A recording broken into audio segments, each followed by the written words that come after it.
Hello, it is Ryan, and I was on a flight the other day playing one of my favorite social spin slot games on ChumbaCasino.com. I looked over at the person sitting next to me, and you know what they were doing? They were also playing Chumba Casino. Coincidence? I think not. Everybody's loving having fun with it. Chumba Casino is home to hundreds of casino-style games that you can play for free anytime, anywhere, even at 30,000 feet. So sign up now at ChumbaCasino.com to claim your free welcome bonus. That's ChumbaCasino.com and live the Chumba life. No purchase necessary. VGW. Void where prohibited by law. See terms and conditions. 18+.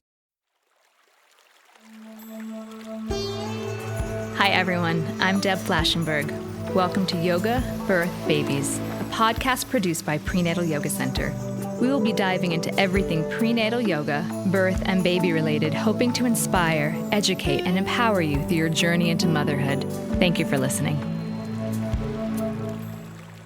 Hi, I'm Deb Flashenberg. I'm your host for Yoga Birth Babies, and today we're going to talk about peanut balls. And you might be thinking, well, what is a peanut ball? Well, you're going to learn all about it. You're going to learn what they are, how to size them, what's right for your body, the different positions. Most of all, you're going to learn there's data behind using a peanut ball shortens labors and reduces your chance of having a cesarean birth. And it's from this inflatable ball.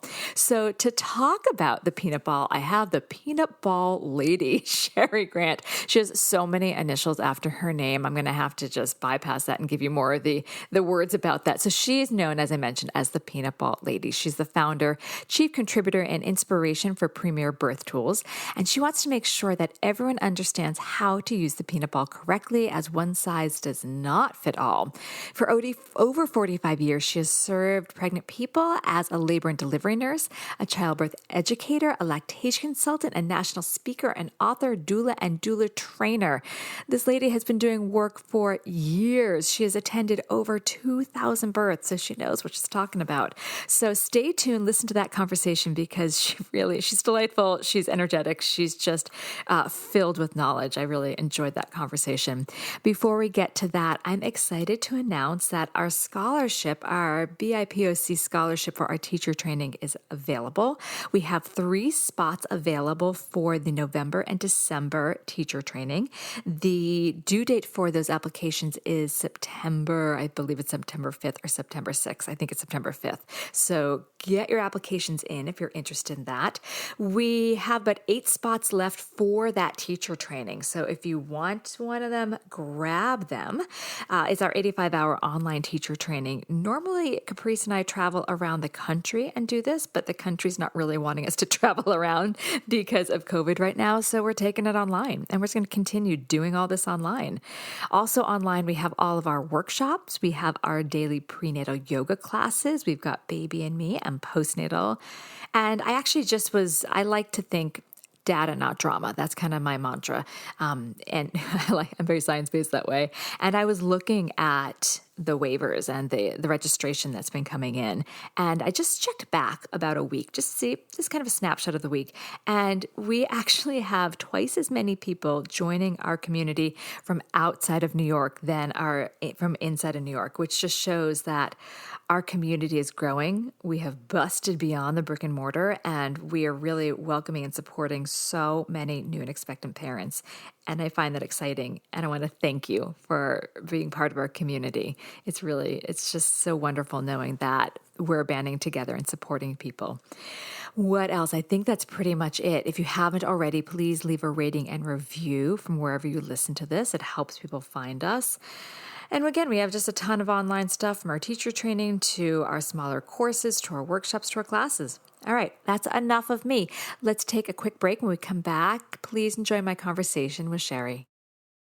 Hey guys, it is Ryan. I'm not sure if you know this about me, but I'm a bit of a fun fanatic when I can. I like to work, but I like fun too. It's a thing. And now the truth is out there. I can tell you about my favorite place to have fun. Chumba Casino. They have hundreds of social casino style games to choose from, with new games released each week. You can play for free anytime, anywhere. And each day brings a new chance to collect daily bonuses. So join me in the fun. Sign up now at ChumbaCasino.com. No purchase necessary. VGW. Void where prohibited by law. See terms and conditions. 18+. Hi, Cheri. How are you? Oh, just fine. I'm so excited to be here today. Thank you. I have loved the tool, the peanut ball, for quite a while as a labor support doula and a childbirth educator. I'm always recommending it. And I've had my students say, can you explain more about it? And I said, well, I could, but let me do a podcast about it. So here we are. Well, that's so exciting. Yeah, it's such a great tool. So let's dive into that. But before we get into all that great information about what is a peanut ball, how does it help with labor, let's just learn a little bit about you. So if you don't mind just telling me a little bit about yourself, how you got into birth work, and then how did you end up getting known as the Peanut Ball Lady? That's quite the title. Right. Well, I started helping women in labor back 50 years ago. Oh, wow. I was a candy striper back before they let dads in delivery rooms. So I was working in a small I was going to school in a small town. We only had about like 10 or 12 deliveries a month. And as a candy striper, I would actually go in and hold a woman's hand during labor and rub their backs, and then I would go out every hour or two and tell the dad how things were going on, which makes me feel so sad now. Yeah. But, that's just the way it was then. And I had a pager. They would page me out of school. I was only 10 or 11 years old. And every time somebody went to labor, it could be a couple hours or 36 hours, I'd stay the whole time till she had that baby. So anyway, I started out as a doula, as a candy striper, and then I became a ICA childbirth educator, a lactation consultant. I worked in a birthing center. I became a birth doula trainer through DONA, and my certification as a trainer is number 2. Penny Simkin is number 1. Oh, wow. And so in 50 years, I've helped deliver 2,786 babies in the span of my career. It's kind of my passion. Clearly. Oh, my gosh, that's amazing. Yeah. So I got to be known as a peanut ball lady, and because I really, as a labor and delivery nurse and doula and childbirth educator, we've been using peanut balls for a while. In fact, in 1985 is the first time that I used a peanut ball. But people just sat on it, straddled it. Mm-hmm. And then in 2000, we kind of knew we could, maybe put it between their legs. And we found out how that kind of came about was that we were putting pillows between their legs, and they would slide out. And we had a physical therapy department next to our department. I went over there and got a peanut ball, put it there, and it was so much better. So that's kind of how we got started there.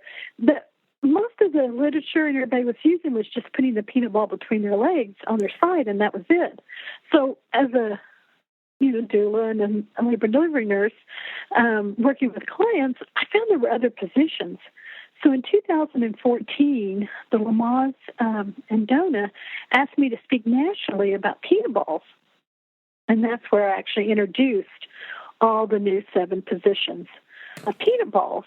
And after my presentation, Childbirth Graphics was there, and they actually said that Cheri Grant, the peanut ball lady, and they kind of put that on their page, put it on Facebook, and, called me that. And that's how I got that name, is the Peanut Ball Lady. And I actually have a Facebook page that says Peanut Ball Lady. That's hilarious. So that's kind of how it got there, and I've just learned so much more. Of course, now we have 65 positions with a peanut ball. Oh, wow. So, well, we'll dive into some of that. But I guess we're talking about peanut ball, but some people might not even know what that is. So can you describe what a peanut ball is? Yes. It's an inflatable ball that looks kind of like the round balls that we use for birthing balls to sit on, but this was in the shape of a peanut. So it's a different shape. And it's placed, like I said, between the legs of the women, usually when they're labor. They can use it with an epidural or without an epidural, and it really promotes the progress of opening that pelvis. It's really a non-medical intervention and comfort measure. It's a fantastic, yeah. I describe it to people like there's 2 bulbous ends and then kind of a dip in the middle. So if they're like, what does a peanut look like? Yeah, and that dip can be so, like, we can put the knee there, we can put the leg there. It's so useful. So let's talk about why and how it's useful as a tool. Like, how does it actually help labor? Okay. So first of all, it really opens up the pelvis wider during labor. the pillows just didn't do that, or if you put their leg up in stirrups, it really just opens up those sits bones so that, that baby can really descend and do a lot better when it comes down. And we found out that, like, when we put that peanut ball between if we just do the sideline position and put the peanut ball between the legs, that pregnant moms having their first babies, wow, their deliveries went so much faster and easier. Like, I remember when I first used the peanut ball, we would see somebody at 5 centimeters go from 5 centimeters to 10 centimeters in like 28 minutes. It was just fantastic. It promotes and opens that pelvis so much wider so baby can then turn and get through the pelvis quicker, and because it opens that outlet so much easier. Yeah, can you just, for me as a childbirth educator, I'm like, you're speaking my language. I totally understand descend and rotate. But for the person that is pregnant for the first time and they're like, what happens? Like, what does it do? Can you describe a little bit more about why it's important to open the inlet and the outlet and the descent and making space? Okay. So when you're thinking about it, it really just makes that the different parts of the pelvis to open wider for that baby to come down. So, in other words, to get that baby in better fetal position, I guess what I'm saying, is that you have to think about where is your baby in your pelvis. So if your baby's up high and it's like underneath your ribs and you're like, you can't even hardly take a breath because it hasn't really dropped yet, then that means that pelvis right there, the top of the pelvis, we kind of call it the bowl right there, the baby's up high and hasn't dropped down in there. So we need to get the baby down in that pelvis better. So when you do that, we call it stations. In other words, if the baby's up really high, like it's a -3 or -2, it's not in the pelvis really well. So that's called above the inlet, and that really kind of helps that baby to get down into the pelvis. So there's a certain position we use for the peanut ball to actually get that baby down in the pelvis better. So it will really help to descend or let that baby drop, I guess is what I'm trying to say, is it helps the baby drop and get down into the pelvis. For it to go through the pelvis. Can you describe, is this something that people, when they're at home, before they're heading to their place of birth, that they should be doing before labor, at the very early stages of labor, and what does that position look like? Yes. So we don't really want to do this until you're in labor. So, in other words, don't do it when you're really early. We don't preterm. We want you to be actually in labor when you're using the peanut ball. So above the inlet, let's talk about that position first. So when the baby's really high and trying to get in, and your midwife or your doctor may say, baby's really high, -3, -2 station, or it hasn't dropped and you haven't really gotten in labor really good. We use what we call the flying cowgirl position. And Gail Tooley actually did that one. Her and I were at a convention. We were coming up with some names for these different positions. And the reason we call this the flying cowgirl is because when you're laying on your side and you put the peanut ball there, it looks like you're kind of riding a bronco. And because I'm from Oklahoma, Gail's like, let's call this a flying cowgirl. And so that's how the name actually came. So when you're doing that one, a baby's above the inlet. If you're sitting in your chair, and so moms that are listening, new moms, I want you to put your feet and your knees, what I want you to do is point them outward. So put your heels together, your feet are turned outward, your knees are turned outward. This is called external rotation of the hips. And it's kind of like if you do a little plie, first position. Plie, yeah, for the ballet. It's the same position. So that's the position in which you want to be when you're laying on the peanut ball. So if you're on the peanut ball on your side, that's how you're actually going to put your legs there. And that will allow that baby to come down into the pelvis if you actually do that. Now, once the baby's come through that, and you're gone what we call a zero station in the middle of the pelvis, and this helps the baby go through the pelvis, like when you're about a zero station. Then you're going to lay on your side, and it's called sideline parallel position. So put your feet now where they're straight. Your knees are straight ahead, pointing straight ahead. and you're just sitting straight in your chair. So now you're at a neutral parallel, internal rotation, and your feet's just straight. So you put the peanut ball between there, and you maybe both lay on your side to the right for 20 minutes, and then you turn to the left for 20 minutes. So it's kind of like windshield wipers. You're just going to rotate back and forth on either side.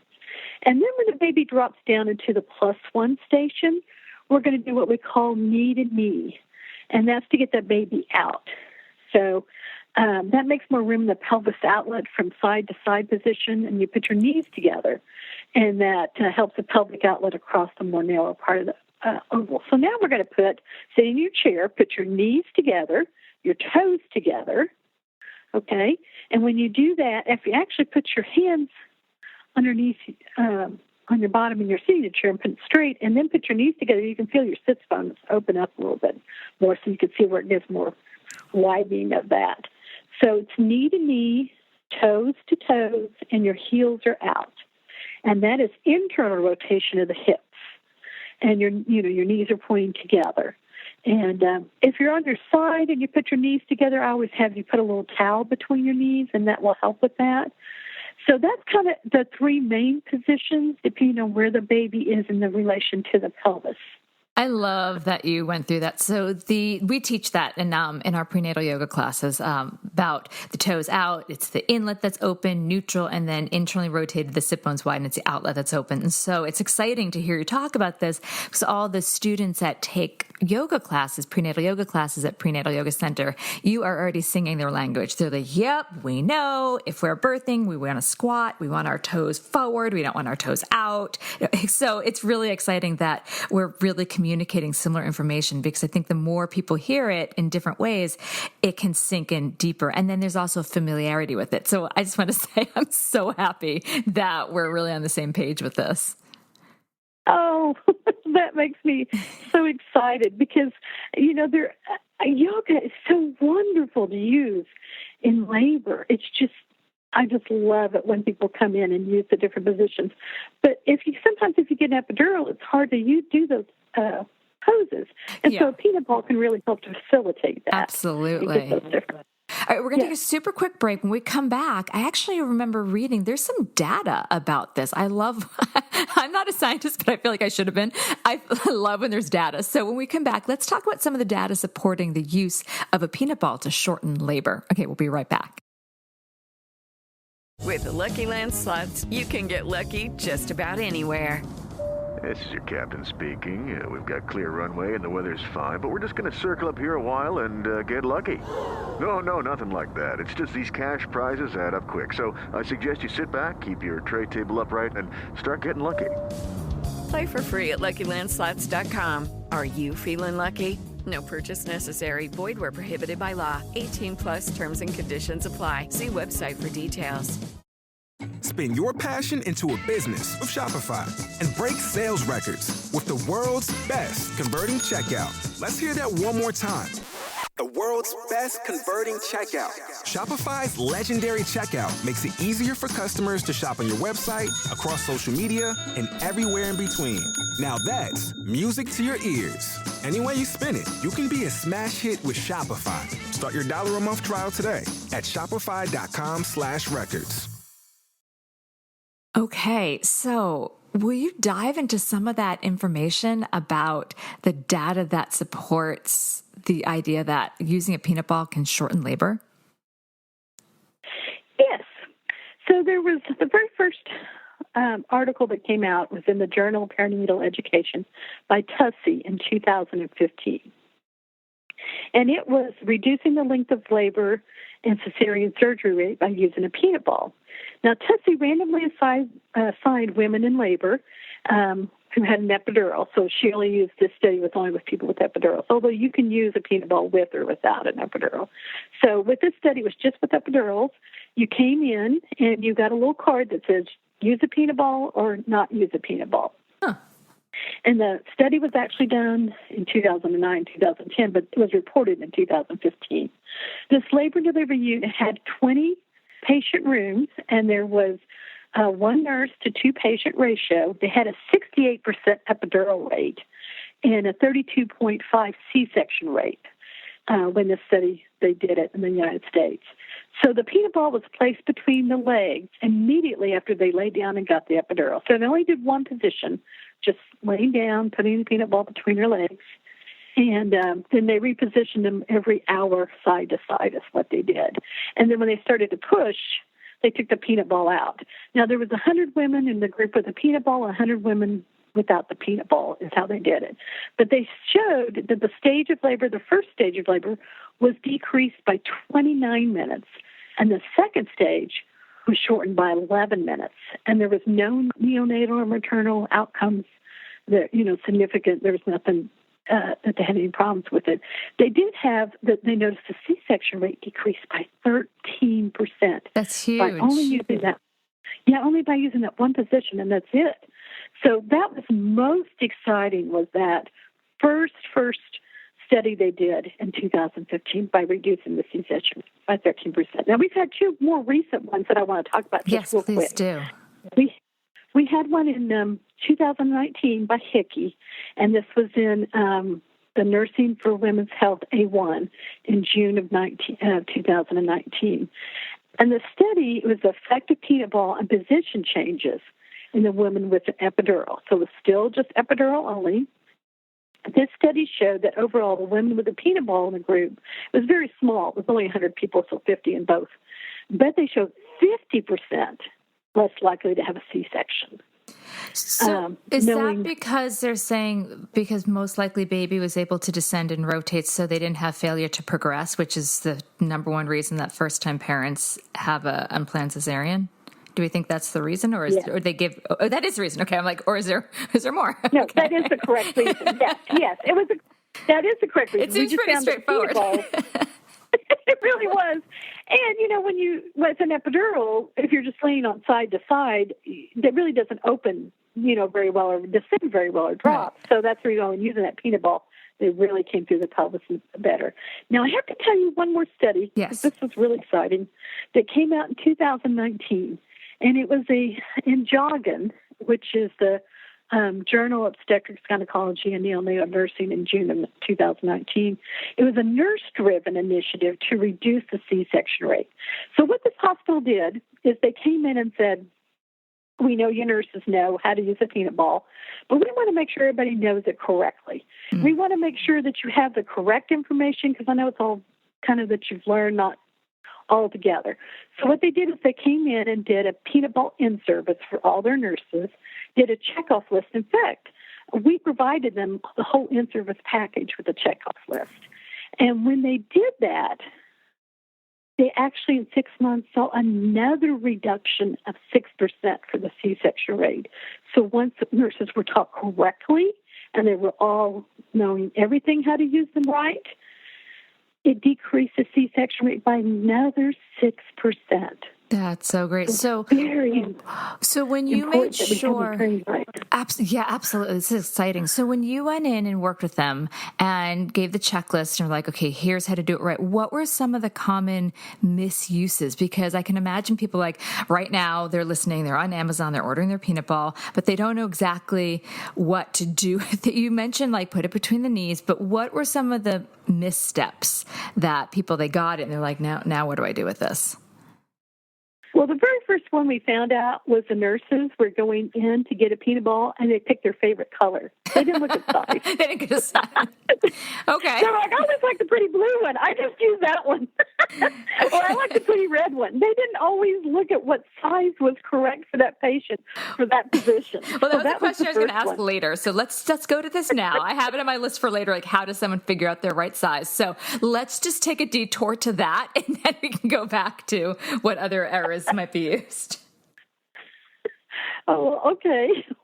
We can do that if you want to do that one. Right yeah. Now. Well, because you mentioned size, and then we'll go back. We'll backtrack. Okay. Well, but that was really the major thing, so that was kind of fun. Okay. So first of all, if you're small, like a woman under 5'3", the 40 centimeter size is probably the one that you would want. And then the 50 centimeter size peanut ball is somebody for a 5'3" to 5'6". It's the most common. And then a 60 centimeter one is for somebody who's really tall for a 5'7", and the 70-centimeter one is the only one you can actually sit on. Okay. But here's the thing about this. We have to know ankle to ratio hip. So some people that are really short really are tall legs. That's me, so yeah. even though it says, so it may not be a 40-centimeter they actually use. It may be that they need to step up one to a 50-centimeter. Mm-hmm. So even though we have kind of a guideline for heights, you still have to do that ankle to that hip to see exactly which size that they need. And if they're on their side, maybe they might use a 50-centimeter peanut ball. But then they sit up and do the semi-sitting lunge, which are sitting up in bed, kind of doing a half Taylor sit with their leg over the peanut ball. They may use a 40-centimeter peanut ball, smaller size in that position. But if they get on the hands and knees or the fire hydrant pose, they may use a 60-centimeter one to get their leg up on. So you may, and then they are on the floor and they're sitting on the 70-centimeter. You may use each one of those sizes in your labor, depending on which position that you're in. Well, so now I always like to. I'm sorry, keep going, and then I'll ask my question. Okay. Well, so I always like to make sure before they get their epidural is that we size that peanut ball, first of all, on their side to kind of know what the main one is that they need, okay? Because when they're on their side, we want to make sure that ankle is on top of the peanut ball. You don't want it to hang over or to close that inlet. Mm-hmm. So you want to make sure it lays right on top of it. So I like to kind of size them if they're going to get an epidural before that. Of course, if they don't, it's fine because they'll get in there and go, oh, yeah, that feels not good. That's too much, torque, too much pain on that one side because it's too big, or that one feels comfortable, so that's the good one to use. So here's my question. Again, I'm trying to think of the mind of the pregnant person listening, and they're all in. They're like, yeah, peanut ball lowers cesarean rate, decreases labor, both the early stage and the active stage, but we're talking about 4 or 5 different sizes and 4 or 5 different usage, and they already may have a birth ball. So if the hospital, especially now in the time of COVID, we're not really sharing things, what would be the best option if someone doesn't have the option to bring in 4 or 5 different balls? How do they figure out the one they can bring with them? So what I would do is go back to your height position, okay, and try to kind of go, if you're a small, petite woman, then you probably need the 40-centimeter. My personal opinion is to just bring a 50 in because you can always let out a little air. That's smart. To make it a little smaller. So if you only bring one size in, do the 50. Now that might not be tall enough for somebody who's real tall. If you know you're real tall, just get a 60-centimeter size. But if you had to, you could put some a towel or something on top of that peanut ball for it to be a little bit larger, for more height. So the most common one would be that one. But if you know you're really short, probably the 40-centimeter. If you know you're really tall, get a 60. If you're kind of in the common, get the 50-centimeter one is what I would do. That's super helpful. All right, so now I'm going to circle back. So the biggest error that happened was they chose by color instead of size, which I totally could see myself of. Like, if I didn't know and I was a nurse, I'm like, oh, look, that's a pretty green one. Let's go for green. Like, if I could see myself doing that, so I don't fault them for that. Were there other common misuses of it that now was taught and was now helping? Or is that the main one? That was the first main one that was glaring. But the second one was they only thought of the one position, just putting her on her side with a peanut ball between her legs. They didn't realize that you had to think about where is the baby in the pelvis, which position do you put her in, and how do you put her, feet and her knees for internal, external rotation. So they learned that, and I think that also helped to decrease the C-section rate by knowing, and that there wasn't just the one position. I mean, there's leaning forward, there's hands and knees, the fire hydrant pose. Then there's the tuck pose. That was one that they just were like, oh my gosh, we can push with a peanut ball? Like, a lot of nurses didn't realize that. And the best position for pushing with a peanut ball is what I call the tuck position. And that is where you actually... So you put the peanut ball on her side, and now you're going to bring your bottom knee up to your chest as far as you can. And, of course, your top knee will come up there, too. So you hold the peanut ball and hug it. You just give it a big old bear hug, and you bring it all the way up to your chest. So it's like, and that's why we call it kind of the tuck or hugging position. What that does is really open up that outlet. The outlet, yeah. And really allows more room. And so you're on your side, and you can actually push with the peanut ball better that way. It makes them stay in a true sideline position. And when you're pushing, that gives lots of room for that baby to come down and that perineum to be seen. And as soon as that baby starts to cry, you just kind of roll that peanut ball out and then deliver the baby. And it's just wonderful because it keeps that your true sideline position and keeps that outlet really open during the pushing. The knee is slightly dipped down so you get that internal rotation, the sit bone's as wide as possible, the sacrum can have space to flare back, and then the birthing person can use their upper body and like really hug that ball as they push down, because we know most people aren't kind of flaccid in the upper body. They use their strength, they use their core. This is exciting. Oh, I love talking about this stuff. It can just help people feel empowered to know they have choices. They don't just have to lay on their back and turn their toes out, which always baffles my mind because, as we've just been saying, we know we get the most space at the outlet, kind of the doorway out, if the knees are internally rotated. And yet the odd thing is the most common birthing position is people on their back squatting with their toes turned out. So they're actually decreasing the space. And so then they get, baby didn't fit. So now we're finding these options that we can just help people have more functional births. This is so exciting. You can tell I'm a big geek about these things. Well, and now you know why I get so excited about talking about peanut balls. I do. I get it. I totally get it. So are there any, so we talked about being on the side. We talked about the knee on it, kind of an all four position. Is there any incorrect way that someone can be using it in the wrong way? I guess, again, it depends on where the baby is. So maybe I'm answering my own question, but is there any way you're like, no, that's really not going to help?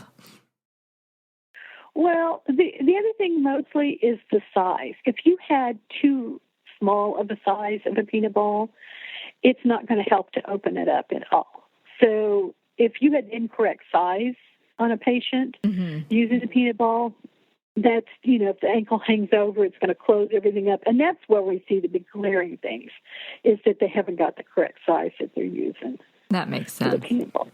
Are there any reasons someone may be advised not to use a peanut ball? There are a few contraindications for the peanut ball. So if you've had a previous hip or pelvis injury or a broken hip or broken pelvis, you would not use a peanut ball.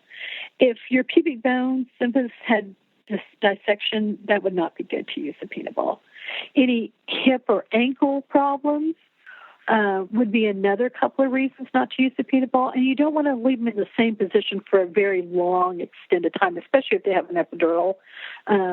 You could really do some, just like we shouldn't just let anybody with an epidural stay in one position the whole time. So it's like 20 minutes each side?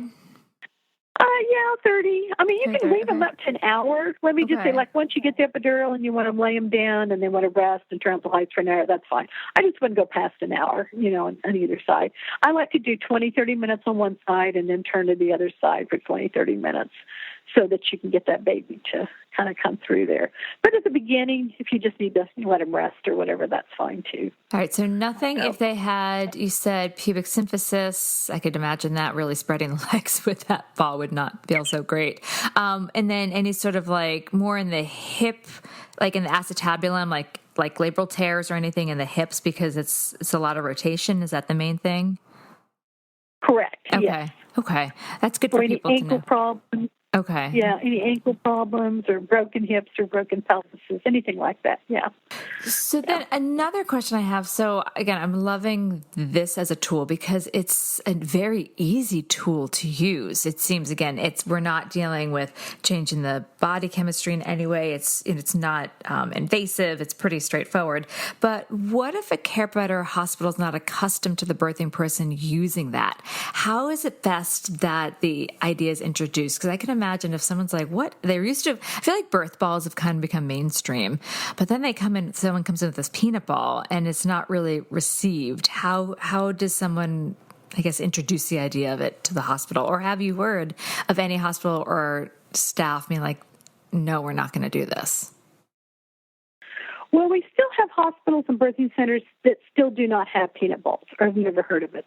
It's hard for me to believe that, but every once in a while we'll get somebody who's like, oh, yeah, we don't have them, so we're going to get them. Somebody said we should have them. I'm like, okay.